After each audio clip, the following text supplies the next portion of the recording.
Équipe Hôtel, le rendez-vous de l'innovation et des tendances pour les professionnels de l'hôtellerie-restauration, a ouvert ses portes du dimanche 11 au jeudi 15 novembre 2018 à Paris. Pour ce cru 2018, de nouveaux espaces d'animation ont été mis en place avec différents niveaux et espaces consacrés.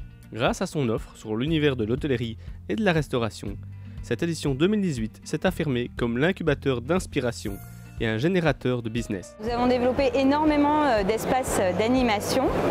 On va retrouver évidemment le studio qui existait en 2016 mais qui a été complètement revu par nos architectes. Donc on a le premier niveau qui va traiter de la chambre et de la modularité de la chambre, qui est une problématique pour les hôteliers aujourd'hui qui sont concurrencés par d'autres formes de réception, et donc le fait de pouvoir moduler cette chambre pour recevoir à la fois une famille, un groupe d'amis, une personne qui vient juste pour du business est extrêmement important. Donc on va montrer ça sur un des étages du studio 18.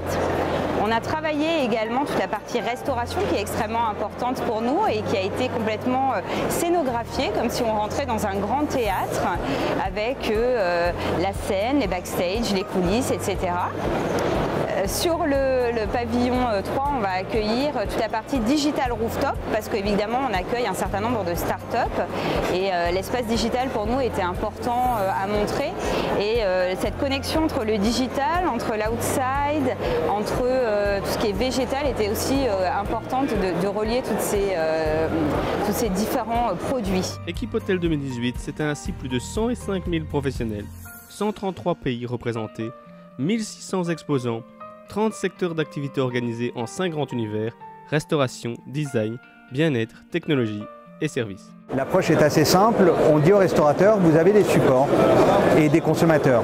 Ces consommateurs recherchent vos supports, votre site internet, votre page Facebook, et il faut que sur ces supports vous ayez la possibilité, ou vous leur donniez la possibilité d'effectuer des réservations directes, des réservations sans commission, des réservations qui leur permettent de se constituer un fichier client dont ils sont propriétaires, et à partir du moment où ils se constituent un fichier client dont ils sont propriétaires, ils vont pouvoir interagir avec leurs clients, donc maximiser la fidélisation client, faire revenir leurs clients, tout ça dans un système qui soit vertueux, parce que s'ils utilisent intelligemment la solution ZenChef, ils peuvent faire revenir leurs clients sans pour autant payer de commission systématique, avec un partage de données qui n'est pas partagé, enfin, avec une donnée qui n'est pas partagée. On a un magazine culinaire qui cible le chef professionnel et ça existe en 3 langues, le néerlandais, le français et anglais. Et nous, on est ici sur la foire d'une façon un peu différemment, parce qu'autour de notre magazine on crée beaucoup d'événementiel avec les chefs. On fait du curling à Durbuy, sur le sud du pays, mais on fait aussi une pétanque dans le nord du pays, à Knock. Et maintenant ici sur la foire, on a créé une pétanque ensemble avec au but. Et il y a des chefs qui viennent jouer la pétanque pour se distraire. Ça c'est un peu le but. Nous, notre formation était design global, donc architecture d'intérieur, design produit et design graphique. Et nous ici, c'était vraiment une recherche prospective sur quelle est la chambre. On n'a pas voulu donner une réponse physique, donc en créant une chambre, un espace. On voulait donner une réponse poétique en expliquant en fait quelles pourraient être des notions abordées dans différents thèmes de chambre en fonction des différents types de clients qu'on peut rencontrer aujourd'hui. La formation, c'est quelque chose d'extrêmement important dans le secteur. On est aussi dans un secteur où il y a des problématiques fortes de recrutement, donc le fait de faire travailler des étudiants nous semble très intéressant, parce qu'on les intègre déjà à une réflexion professionnelle. Ils vont pouvoir rencontrer eux-mêmes des professionnels, donc l'école bleue effectivement. C'est également ce qu'on fait sur le studio des chefs, puisque ce sont les étudiants de Ferrandi qui sont là pour assurer le service, et également qui sont en cuisine.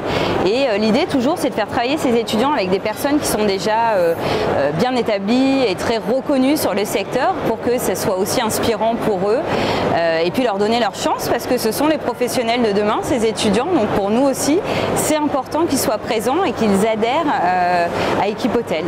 Nous fournissons du contenu aux hôtels, aux hôpitaux, spécifiquement. Alors nous ne ciblons pas tout ce qui est les majors, parce que généralement ils sont relativement bien fournis, mais on fournit plutôt tout ce qui est l'alternatif, si on parle de chaînes linéaires par exemple. Donc quand je parle d'alternatif, je pense à des chaînes ethniques, des chaînes turques, des chaînes arabes, des chaînes asiatiques. Il y a énormément de plus en plus en tout cas de voyageurs, 20% des gens qui voyagent en fait sont des gens d'origine chinoise, et donc on fournit en fait tout ce genre de contenu spécifique en fait pour les hôtels qu'ils ont du mal à trouver, parce que justement les opérateurs actuellement, ou en tout cas leurs fournisseurs, ont un planning de chaîne en fait, qui ne permet pas de proposer ça. Donc ils ont un certain type de chaîne qu'ils ont déjà. Effectivement, mais c'est un secteur qui est en train de complètement être révolutionné par les nouvelles technologies, que ce soit la restauration ou l'hôtellerie. Et notre vocation, effectivement, c'est d'essayer là encore de les mettre en valeur et de les mettre en relation pour qu'ils puissent communiquer et apporter le bon service. Le salon Equipotel est un événement organisé par Wheel Exposition, leader dans l'organisation de salons professionnels, et sa prochaine édition aura lieu en 2020.